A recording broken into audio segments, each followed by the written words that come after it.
చిన్నప్పుడు ప్రతిసారీ స్కూల్కి వెళ్లడానికి రెడీ అవుతుంటే లక్ష్మీకి ఒక మృదువైన స్వరం వినిపించేది. చిన్నా, బ్రేక్ఫాస్ట్ తిని వెళ్ళమ్మా అని. అది నాన్న స్వరం. చిన్న పంచెలు వేసుకుని, కాఫీ మగ్లో పాలు చిందిస్తూ, నవ్వుతూ మాట్లాడే ఆ మనిషి. అప్పుడు అర్థం కాలేదు, ఆ స్వరంలో ఉన్న ప్రేమ ఎంత గొప్పదో. అప్పట్లో లక్ష్మీకి అనిపించేది, నాన్న అంటే కఠినమైన మనిషి, కేవలం నియమాలే చెప్తాడని.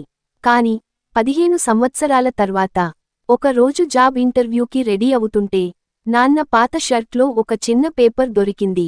దానిపై రాసి ఉంది, నువ్వెక్కడ ఉన్నా నేను నిన్ను నమ్ముతున్నాను. నువ్వు నా గర్వం.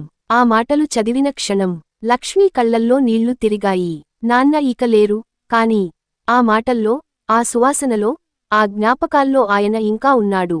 ఆ రోజు నుంచి లక్ష్మీ ప్రతి విజయాన్ని థాంక్స్ నాన్న అని చెబుతూ జరుపుకుంటుంది. ఎదురుగా కనిపించకపోయినా నాన్న ప్రేమ నీడలా తన జీవితాన్ని నడిపిస్తోంది.